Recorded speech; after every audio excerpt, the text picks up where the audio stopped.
அனைத்து நல்லுள்ளங்களுக்கும் வணக்கம். நான் ஆர்கே பேசுகிறேன். Ravikumar next channel. வழக்கமாக உலக செய்திகள், இன்றைய சிறப்பு செய்திகள். நேற்று இரவு பதிவு நம்ம வெளியிடும் போது கரெக்டாக அமெரிக்காவுடைய உச்சநீதிமன்றம் ட்ரம்ப் அவர்களுக்கு எதிராக சட்ட விரோதத்தை தவறாக பயன்படுத்துகிறார், கடுமையான எதிர்ப்புகள் தெரிவித்து அவர் விதித்த வரி அனைத்தும் ரத்து பண்ணிட்டாங்க.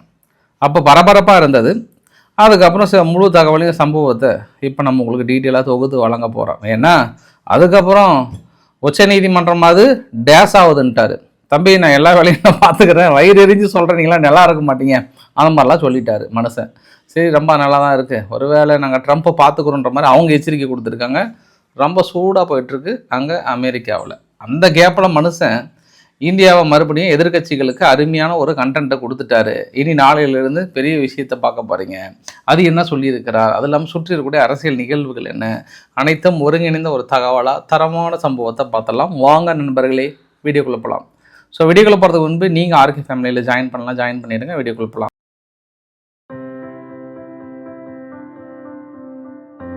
ஃபேஸ்புக் நண்பர்கள் யாராவது அங்கே வரலன்னு சொல்லிட்டு இங்கே வந்து பார்த்துருந்தீங்கன்னா உங்களுக்கு ஒரே ஒரு தகவல், திடீர்னு என் அக்கௌண்ட்டை ஹேக் பண்ணிட்டாங்களா, என்ன பண்ணாங்கன்னு தெரியல. இது 2வது முறை. சரி, நானும் பல கடிதங்களை எழுதியிருக்கேன் ஃபேஸ்புக்கு. அவங்க ஒரு 48 ஹவர்ஸ் இல்லைனா 62 ஹவர்ஸ் மேலே எடுத்துக்கிறாங்க, ரிவ்யூ பண்ணுறேன்னு சொல்லியிருக்காங்க. மேபி ஒரு சில பதிவுகளை அவங்க ரெஸ்ட்ரிக்ட் பண்ணணும்னு சொல்கிறாங்க. நான் அந்த ஈரானுடைய சென்சிட்டிவான இன்ஃபர்மேஷன் அப்படின்னா ஈரானுடைய இராணுவ ரகசியம்னு சொல்லிட்டு ஒரு சில புகைப்படங்களோட எக்ஸ்பிளைன் பண்ணல, அந்த மாதிரியான தகவல்களை ஃபேஸ்புக்கில் ஷேர் பண்ணக்கூடாதுன்ட்டு ஏற்கனவே எச்சரிக்கை கொடுத்துருந்தாங்க. ஒருவேளை இந்த புஞ்ச் குரங்கு, அந்த குட்டி குரங்கு ஏதாவது ஷேர் பண்ணதா, ஏதோ ஒரு காரணம் இருக்குது, என்னென்னு என்னால் கண்டுபிடிக்க முடியல. ஃபேஸ்புக்கில் வெளியேறதில் எனக்கு பெரிய சட்ட சிக்கலாக இருக்குது.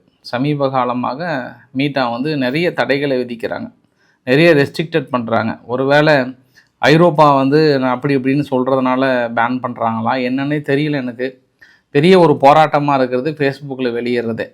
பார்க்கலாம், ரெக்கவரி பண்ணுறாங்களா என்ன தெரியல. அப்படி இல்லைனா மறுபடியும் ரவிக்குமார் ஆர்கேன்னு ஒரு சேனல் ஆரம்பித்து மறுபடியும் போட ஆரம்பிக்கிற 3வது முறையாக பார்க்கலாம். இன்னும் ஒரு 48 மணி நேரம் ஆகும்னு நினைக்கிறேன். அதனால் ஃபேஸ்புக்கில் நேற்றிலிருந்து வெளியிட முடியவில்லை. நேற்று இரவே சொல்லணும்னு நினச்சி நான் மறந்துட்டேன் அந்த செய்தியை. நல்லா சொல்கிறேன் நான். இப்போ நம்ம டைரெக்டாக விஷயத்துக்கு போல் அப்பயும் ஒரு 3 தகவல்களை பேசிட்டு போயிடலாம். இந்த புஞ்ச் குரங்கு இருக்கு இல்லையா, குட்டி குரங்கு, ரொம்ப ஃபெமிலியர் ஆகிடுச்சிங்க, வேர்ல்டு லெவலில் ஃபெமிலியர் ஆகிடுச்சிங்க. அது நிறைய பேர் வந்து உள்வாங்கியிருக்காங்க. ஏன்னா கமெண்டில் கூட நிறைய பேர் பார்த்தேன், அந்த குட்டி குரங்கோட சூழ்நிலையை பார்த்து எனக்கு நைட்டு சாப்பாடு கூட இறங்கல, ரொம்ப ஃபீலாக இருந்ததுன்ற மாதிரிலாம் சொன்னாங்க. இந்த குரங்கோட தாக்கம் உலகளாவிய அளவில் தாக்கம். இன்றைக்கி சோசியல் மீடியாவில் ரொம்ப ட்ரெண்டிங்காக இருக்கிறது இந்த புஞ்ச் குரங்கு தான். நம்ம 2 நாள் முன்பே அந்த வீடியோ பதிவுகளை ஷேர் பண்ணியிருந்தோம் இல்லையா, அதாவது ஜப்பானில் இருக்கக்கூடிய ஒரு ஜூவில். அதுக்கப்புறம் அதை வைத்து வீடியோ பதிவுலாம் வந்து பெருசாக ரெடி பண்ண ஆரம்பிச்சிட்டாங்க புஞ்சை பற்றி. புஞ்ச் நீ போட்டு ஒரு பஞ்ச் அப்படின்ற மாதிரிலாம் வந்து பயங்கரமாக போட்டிருந்தாங்க. அப்புறம் இப்போ ஒரு வழியாக அந்த குரங்கு சேர்த்திக்கிட்ட அந்த பதிவுகள் நேற்று இரவும் சொல்கிறேன், நான் மறுபடியும் இந்த வீடியோ பதிவுகளை முழுமையாக ஷேர் பண்ணுறேன். அதுக்கான வீடியோ பதிவுகள் இது கொஞ்சம் அப்படி இப்படின்றதாலும் ஓரளவுக்கு கொஞ்சம் அரவணைச்சு செல்றதுனால இந்த சமூக வலைதளங்கள் இருக்கக்கூடிய ஆர்வலர்கள், அதாவது இந்த விலங்கினத்தின் மேல் இருக்கக்கூடிய ஆர்வலர்கள் வந்து கொஞ்சம் நிம்மதி பெருமூச்சு அடைந்து இனி சண்டே அதுவுமா நல்லா சாப்பிட போகிறாங்கன்னு நினைக்கிறேன் நான். அதற்காக இந்த தகவலை நான் சொல்கிறேன் நான். சரி, 1. 2வது தகவலையும் நான் சொல்லிடுறேன் நான். உத்தரப்பிரதேசம் நடந்ததான் இது. திருமண சடங்கின் போது தாலி கட்டுறதுக்கு கொஞ்சம் நேரத்துக்கு முன்பு அந்த மணமகளோட வளர்ப்பு நாய் இருக்குல்ல, அது என்ன பண்ணியிருக்கு, லைட்டாக கொங்கன்னு குறைத்திருக்கு. அதனால் இவங்க என்ன பண்ணிட்டாங்க, நாயெல்லாம் ஏப்பாங்க கொண்டு வர அப்படி தள்ளி வைப்பான்னு சொல்ல. அதுக்கு அந்த பொண்ணுன்னு என்ன சொல்லிச்சான், என்னது யாரை பார்த்து நாயின்ற, அது உங்களுக்கு நாயா அப்படின்னு கேட்க. ஏம்மா நாயை தாம்மா சொல்லுவாங்க, வேறு என்னம்மா சொல்லுவாங்கன்னு இவர் கேட்க. கடைசியில் வார்த்தை மோதல்கள் முற்றி அடிதடியில் முடிந்து ரகலையில் முடிந்து பல பேருக்கு வந்து காயம் அடைந்து 8 பேர்த்துக்கு மேலே மருத்துவமனையில் ரொம்ப தீவிர சிகிச்சை பிரிவில் இருக்காங்களாம். அதனால் இந்த கல்யாணம் வந்து நின்று போச்சு அப்படின்னு சொன்னாங்க. ஐயா அந்த தகவலை ஐயா ஒரு கல்யாண பொண்ணை பார்த்து அவன் அரசாங்க வேலையில் இருந்தால் தான் பொண்ணு கிடைக்கும்னு பல சட்ட சிக்கலுக்கெல்லாம் தாண்டி ஒருத்தனுக்கு கல்யாணம் வந்து மேடையில் உட்காரும்போது அந்த நாய் குறைச்சா என்ன, உனக்கு கடிச்சா உனக்கு என்ன, கல்யாணம் ஆனதுக்கப்புறம் அது பிரகாசமான ஒரு வாழ்க்கை வாழ்கிறேன்னு அந்த நாய் குறைக்கிறத விட அதிகமாக நீங்கள் அனுபவிக்க போகிறீங்க. அது என்ன உனக்கு பெருசாக உனக்கு சட்ட சிக்கல்? இப்போ கல்யாணமே நின்று போச்சு, இப்போ தேவையா உனக்கு? திரும்பி யாராவது உனக்கு பொண்ணு கொடுப்பாங்களா? இல்லை நான் கேட்குறேன் நான். அதுக்குள்ளே என்ன இப்போ வளர்கின்ற இளைய சமுதாயம் ரொம்ப டென்ஷன் ஆகுறாங்க.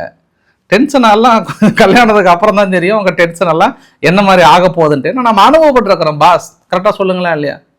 அந்த டென்ஷன் கல்யாணத்துக்கு அப்புறம் நம்மக்கிட்ட இருக்குதா? இல்லை ஏதாவது தட்டுத்தடுமா நம்ம வாயில் சொன்னால் நம்மளால் வாழ முடிஞ்சிருமா? அடுத்து ஒரு வாரம் நம்ம என்ன ஆகுது அதெல்லாம் வெளியில் சொல்ல முடியாது. சரி, அதனால வாங்க நம்ம பதிவுக்குள்ள போனால். நம்ம பாஸ் நான் வந்து ஃபன்னாக பேசுகிறேங்க, நீங்கள் உடனே உள்வாங்கிக்க. உங்களுடைய ஆண்களோட கஷ்டங்களை எடுத்து உரைக்கிறேன் நான். உடனே நீங்கள் உள்வாங்கி என்னுடைய பிரச்சனை நினச்சிடாதீங்க, ஆண்களோட கஷ்டத்தை உள்வாங்கி பேசுகிறேன் நான். ஏதாவது ஒரு பிஸ்னஸ் பண்ணி பொறிச்சிக்கலாம் அப்படின்னா கூட ஐடியாலாம் நிறைய இருக்குங்க, நிறைய ஐடியா இருக்குங்க. கூட பாருங்கள், வியட்நாமில் சுவிட்சர்லாந்தில் வென்மேன் அப்படின்ற ஒரு நிறுவனம். சும்மா நம்ம அயன் பண்ணும்போது லைட்டாக இதாகிடுது இல்லை, ஷர்ட்டெல்லாம் ஒரு மாதிரி தீஞ்சு போய்ட்டு நம்ம தூக்கி போட்டுறோம்ல அப்படி. ஆனால் அந்த ஷர்ட்டு, அந்த மாதிரி டிசைன் இருக்கிற ஷர்ட் வந்து 1,03,000 ரூபாயாம். இந்த இஸ்திரியால் சுடப்பட்ட சட்டை பெரிய டிமாண்டாக, அவங்களால கொடுக்க முடியல, அந்தளவுக்கு டிமாண்ட் இருக்கான். நாட்டில் என்னென்னமோ பிஸ்னஸ் வருது. இதுக்கு முன்பு காதுக்குள்ளே ஏதோ பட்ஸு குடையாமல் இருந்தால் அது அவ்வளோ இன்னும் லட்சக்கணக்கில் போகுதுன்னாங்க. இப்போ கடைசியில் அயன் பண்ணும்போது சட்டை இஸ்திரியால் சுடலைனா கூட அந்த சட்டை கூட 1,00,000 ரூபாய்க்கு வித்தரலாம் போல். நம்ம கொஞ்சம் உஷாராக இருந்து பிழைத்து கொள்ள வேண்டிதான். ஏன்னா நம்ம ட்ரம்ப் காலத்தில் வாழ்ந்துட்டுருக்கோம். ட்ரம்ப் அவர்கள் எவ்வளோ உஷாராகிறார் பற்றியா? உச்சநீதிமன்றம் ஒரு தீர்ப்பு சொல்லுச்சு. என்ன தீர்ப்பு சொல்கிறாங்கன்னா, ட்ரம்ப் அவர்கள் வந்து கூட்டாட்சி விதிகளை மீறி இருக்கிறார். நாடாளுமன்றத்தில் பெரும்பான்மை ஆதரவுடன் செய்ய வேண்டியதை தனி மனிதனாக செய்வது அதிருப்தியாக இருக்குது, கவலை அளிக்கிறது, வேதனை அளிக்கிறது. ஒட்டுமொத்த ஜனநாயகத்தையே சிதைச்சிருவார் போல. தனி மனிதனுடைய விருப்பு வெறுப்புக்கெல்லாம் இங்கே அமெரிக்கா ஒன்றும் இறை கிடையாது, நிறுத்துங்கள், வரி விதித்ததை நிறுத்துங்கள்னு காட்டமான பதில் சொல்லிட்டாங்க அமெரிக்காவுடைய உச்சநீதிமன்றம். அவர் அப்படி அறிவிப்பு கொடுத்த உடனே மீடியா எல்லாமே பயங்கரமாக பேச ஆரம்பிச்சிட்டாங்க.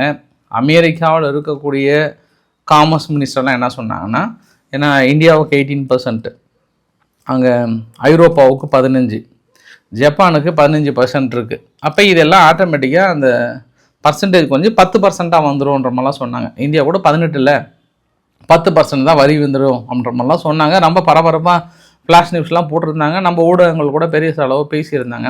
அதுக்கப்புறம் மனுஷன் திருப்பி வெகுண்டு எழுந்து வந்து பேட்டி கொடுத்துட்டார். இந்த உச்ச நீதிமன்ற தீர்ப்பு வந்து எனக்கு ஏமாற்றம் அளிக்கிறது. தீர்ப்பளித்த நீதிபதிகளால் முற்றிலும் வெட்கப்படுகிறேன், அவமானப்படுகிறேன், துன்பப்படுகிறேன், துயரப்படுகிறேன் அளவுக்கு சொல்லிட்டு, நாட்டின் நலனுக்கு எதிராக அளிக்கப்பட்டுள்ளது. நான் விதித்த வரி விதிப்புகள் முழு வேகத்தில் தொடரும். அனைத்து நாடுகளுக்கும் மேலும் கூடுதலாக 10% வரி. 1974 ஆண்டு வர்த்தக சட்டப்பிரிவு 122 படி புதிய வரி விதிப்பு. ஏற்கனவே நடைமுறையில் உள்ள கட்டணங்களுக்கு கூடுதலாக வரி. அனைத்து நாடுகளுக்கும் 150 நாட்கள் வரை 15% வரிகளை விதிக்க இந்த சட்டம் அனுமதிக்கிறது. உச்சநீதிமன்றம் தீர்ப்பளித்த போதிலும் அரசிடம் சிறந்த மாற்று வழிகள் உள்ளன அப்படின்னு சொல்லிட்டு இப்போ மனுஷன் என்ன பண்ணிட்டாரு, இவங்க 10% கொண்டு வந்தாங்க, மனுஷன் மறுபடியும் என்ன பண்ணிட்டாரு, போடலே அப்படின்ட்டு 15% பக்கம் கொண்டு வந்து நிறுத்தினுக்கிறாரு. இப்போ கூடுதலாக 10% போட்டார். இப்போ உச்சநீதிமன்றம் தீர்ப்புக்கு முன்னாடியே அட்லீஸ்ட் கம்மியாக தான் இருக்கும் போல். இந்த தீர்ப்பு வந்து இந்த மனுஷனை வெறியேற்றி விட்டு, அவர் ஏற்கனவே வரி குதிரை வரிசாமி, அவர் வரி குதிரை வரிசாமி கிட்ட போய் வரியை குறைத்தா அது எப்படி ஒரு ஏற்றுக்குவார்? ஆனால் எனக்கு இன்னும் மட்டுமே புரியல.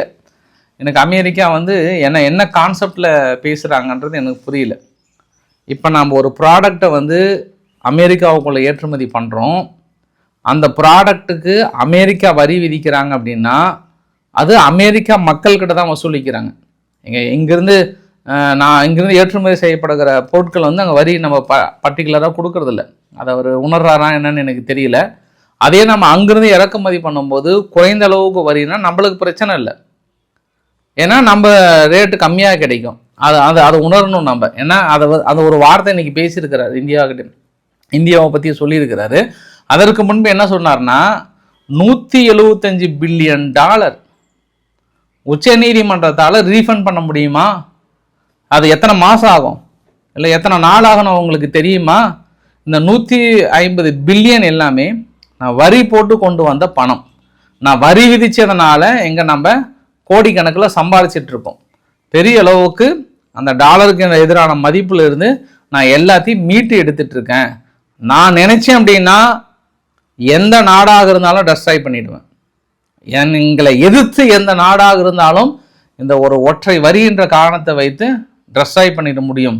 அந்த வானளவே அதிகாரத்தை நீங்கள் குறைக்கிறீங்களான்ற மாதிரியும் நான் அதாவது அந்த ஒரு தொனி அப்படியே நான் நினச்சேன்னா எந்த நாடாக இருந்தாலும் இப்போ அமெரிக்கா எதிர்த்துட்டோம் அப்படின்னா வரியை போட்டு நான் எப்படினாலும் ஒரு நாட்டை வரி போட்டு அழிச்சிடுவேன். ஆனால் நான் லிட்டில் பிட் சின்னதாக தான் நான் வரி போடுறேன், பெருசாலாம் இல்லை அப்படின்றார். அப்போ ட்ரம்ப்போட மனநிலை என்ன அப்படின்னா வரி போட்டால் மட்டும்தான் அமெரிக்காவால் வாழ முடியுன்ற ஒரு மனநிலைக்கு உட்பட்டாரா, இல்லை இந்த வரினால் பெரிய அளவுக்கு வருமானம் வருதுன்ற ஒரு மனநிலையில் இருக்கிறார். பட் இந்த வரி அந்த மக்களிடம் இருந்து தான் வாங்குகிறது அப்படின்ற ஒரு தாட் அவருக்கு இன்னும் யாரும் எடுத்து சொல்லலையா அப்படின்றது எனக்கு இன்னொரு பாயிண்ட் ஆஃப் வியூவில் சொல்லலாம் பார்க்கலாம். பட் அதை தாண்டி இந்தியாவை பற்றி என்ன சொன்னார்ன்றது ரொம்ப முக்கியம்.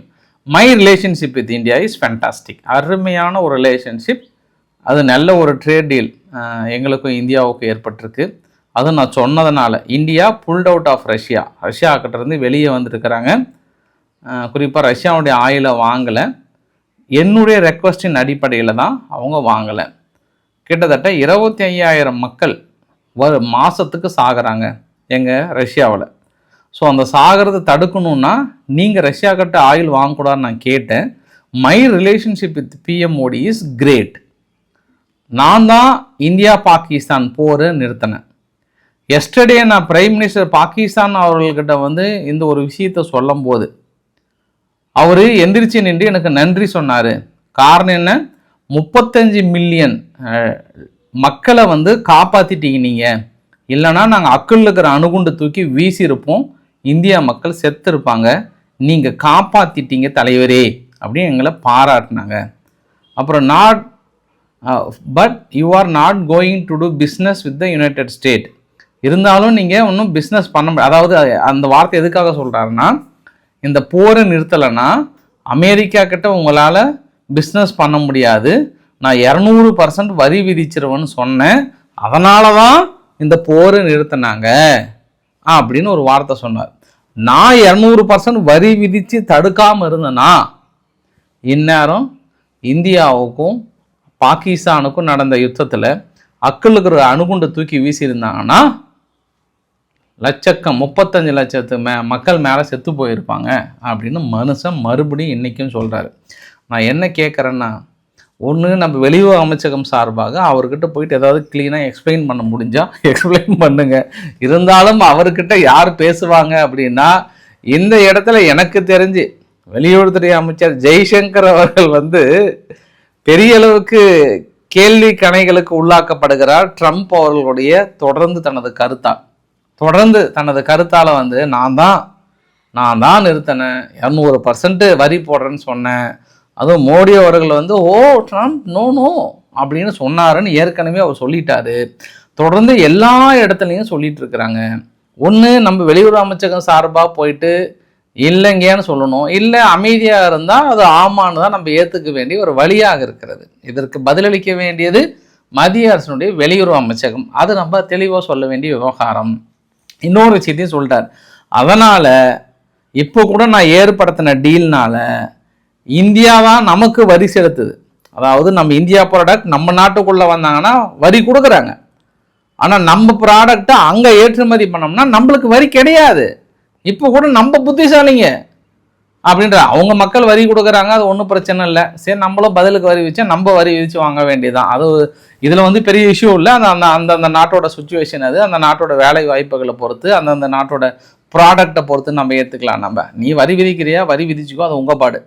பட் இறக்குமதி பண்ணும்போது நம்மளுக்கு வரி விதிக்கலன்னும் போது ஒரு சில ப்ராடக்ட் பாதிக்கப்படும், விவசாய நிலங்கள் எங்களோட உற்பத்தியாளர்களை பாதிக்கப்படும். பட் அது லிஸ்ட்டில் இல்லைன்னு சொல்லியிருக்காங்க மத்திய அரசாங்கம். பார்க்கலாம், இன்னும் அடுத்த டீட்டெயில் இன்னும் தான் நாங்கள் போய் தெளிவாக ஒரு சில லிஸ்ட்டு போட போகிறோம்னு சொல்கிறாங்க, பொறுத்து இருந்து பார்க்கலாம். இருந்தாலும் நான் 200% வரி விதிச்சுன்னு சொன்னதுனால தான் லேட்ஸ் மேக்கியா டேல் இந்தியா பாகிஸ்தான் வந்தாங்க.